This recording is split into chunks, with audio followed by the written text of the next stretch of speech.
صدر شاہدین سبیحہ خانم صاحبہ، اس سیمینار کے کوآرڈینیٹر سبیحہ زبیر صاحبہ، سی ایم شہر سے تشریف لائے ادبا، شعراء اور یہاں موجود معزز اہل زبان، خواتین و حضرات اور میرے پیارے بچیوں کے ذہن میں یہ بات بار بار آ رہی ہوگی کہ کاش کوئی ایک غزل بھی سنائی جائے، لیکن افسوس لب کشائی سے پیش کر میں سیمینار کے کامیاب انعقاد کے لیے اس کی کوآرڈینیٹر محترمہ سبیحہ زبیر صاحبہ اور ان کے تمام ساتھیوں کو مبارکباد دینا چاہتی ہوں۔ سبیحہ زبیر صاحبہ کی خوشگفتاری اور بیسٹ ایکٹنگ کی میں ہمیشہ قائل رہی۔ آج اس سیمینار کے بعد ان کے حسن سلیقہ اور حسن انتظام کو دیکھ کر گھائل ہو گئی۔ اس سیمینار میں جہاں UGC نے اور اکیڈمی نے تعاون دیا ہے، اکیڈمی کے سلسلے میں وہ اب اکیڈمی کے چیئرمین حافظ امجد حسین اور رجسٹرار مرزا عصمت اللہ صاحب نہیں ہیں، لیکن پھر بھی میں یہ کہنا چاہوں گی کہ ابھی تک اکیڈمی کے اراکین کا تعین نہیں ہوا ہے، اس کے باوجود انہوں نے جتنے پروگرام کیے ہیں، اگر بچیوں کے الفاظ میں کہوں کہ وہ دونوں بیٹنگ بھی کر رہے ہیں، بالنگ بھی کر رہے ہیں اور خوب رن بنا رہے ہیں۔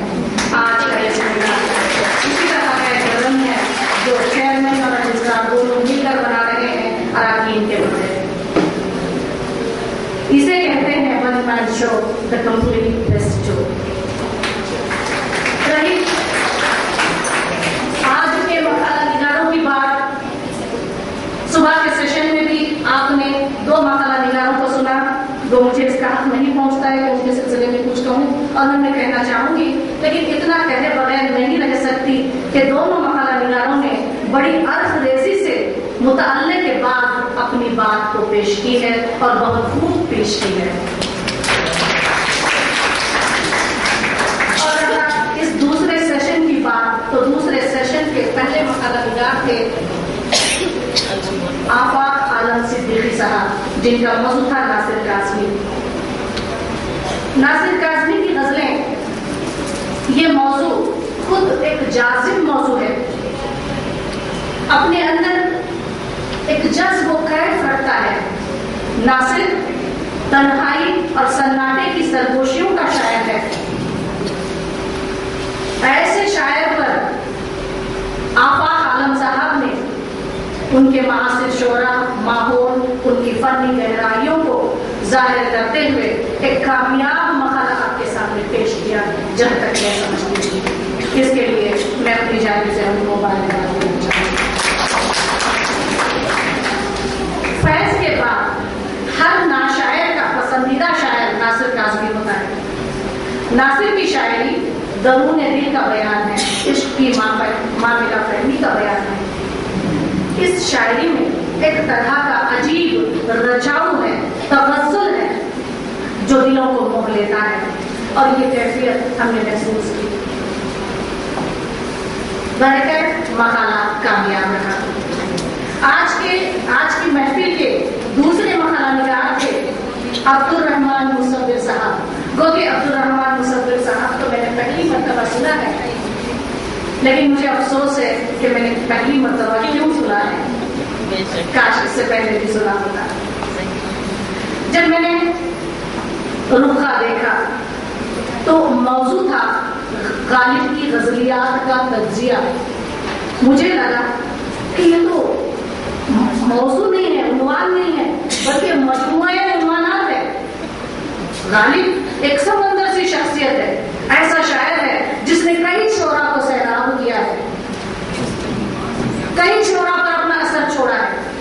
تو ایسی جامع شخصیت کے فن اور شخصیت اور اس کی شاعری کا جائزہ لینا، اس کی غزلوں کا جائزہ لینا یقیناً جسارت ہے۔ اور میں دیکھنا چاہتی تھی کہ یہ جج صاحب کون ہے، تو مجھے لگا کہ انہوں نے بڑی چابکدستی سے اس عنوان سے ایک ضمنی عنوان چن کر یہ ثابت کیا کہ واقعی دانشمندی بہت ضروری چیز ہے، اور اس مجموعہ عنوان سے ایک ذیلی عنوان پر بڑی خوبصورتی کے ساتھ انہوں نے اپنے خیالات کا اظہار کیا، تو ان کے لیے بھی میں تہنیت پیش کرتی ہوں۔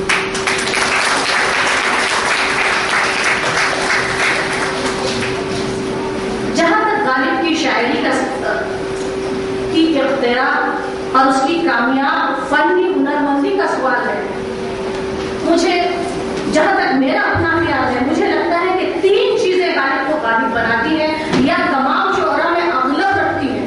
وہ 3 چیزیں ہیں، اس کا لفظیات اور ایک تراکیب کا بہتر استعمال یا نئی تراکیب اور نئی لفظیات کا استعمال۔ دوسری چیز ہے پرانی لفظیات، پرانی ترکیب اور پرانے تلازموں کو نئے مفاہیم کے ساتھ شامل کرنا یا نئے مفاہیم کو سمو دینا ہوگی۔ اور تیسری چیز ہے جو غالب کو غالب بناتی ہے، وہ ہے موضوعات کو وسعت دینا۔ بہرکیف میرے کہنے سے زیادہ انہوں نے غالب کا حق ادا کیا ہے، اور ذہن ساز شاعر کہتے کہتے خود ہماری بھی ذہن سازی کی ہے، جس کے لیے میں مشکور ہوں۔